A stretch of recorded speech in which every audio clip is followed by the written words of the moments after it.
బంగాళదుంపల ఉత్పత్తిలో ఇండియా ప్రపంచంలోనే top second place లో ఉంది. మన దేశంలో ప్రతి సంవత్సరం దాదాపు 56 మిలియన్ టన్నుల పొటాటోస్ ప్రొడ్యూస్ అవుతున్నాయి.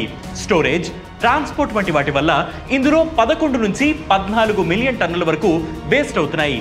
మిగిలిన వాటిలో కూడా కుళ్ళడం లేదా చిప్స్ తయారు చేసినప్పుడు 10% వరకు వేస్ట్ అవుతున్నాయి. ఇంత పొటాటో వేస్ట్ ని మేనేజ్ చేయడం పెద్ద తలనొప్పిగా మారింది. అయితే సెంట్రల్ పొటాటో రీసెర్చ్ ఇన్స్టిట్యూట్ ఈ తలనొప్పిని అవకాశంగా మార్చుకుంది. పొటాటో వేస్ట్ తో ఇథనాల్ తయారు చేయాలని నిర్ణయించింది. ఆల్రెడీ సిమ్లాలోని ల్యాబొరేటరీలో ఇందుకు సంబంధించిన ప్రయోగాలు కూడా విజయవంతంగా పూర్తి చేసింది. ఇక పైలట్ ప్రాజెక్ట్ కింద బంగాళదుంపలు ఎక్కువగా ఉత్పత్తి చేసే ఉత్తరప్రదేశ్ లేదా గుజరాత్ లేదా పశ్చిమ బెంగాల్లో ఒక యూనిట్ ఏర్పాటు చేయాలని భావిస్తోంది. పొటాటో పీల్స్, వేస్ట్ వంటి వాటిని ఉపయోగించి ఇథనాల్ తయారు చేయడమే దీని లక్ష్యం. ఇందులో సక్సెస్ అయితే ఇంధనం కోసం ఇతర దేశాలపై ఆధారపడుతున్న భారత్పై కొంత భారం తగ్గుతుంది.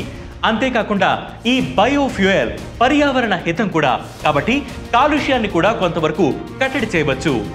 దీనిపై మీ అభిప్రాయాన్ని కింద కామెంట్ సెక్షన్ లో మెన్షన్ చేయండి. ఈ ఇన్ఫర్మేషన్ ని మీ ఫ్రెండ్స్ అండ్ ఫ్యామిలీ మెంబర్స్ తో షేర్ చేసుకోండి. దాంతోపాటు వేటి న్యూస్ యాప్ ని ఫాలో అవ్వండి. వేటి న్యూస్ తెలుగు యూట్యూబ్ ఛానల్ ని సబ్స్క్రైబ్ చేయండి.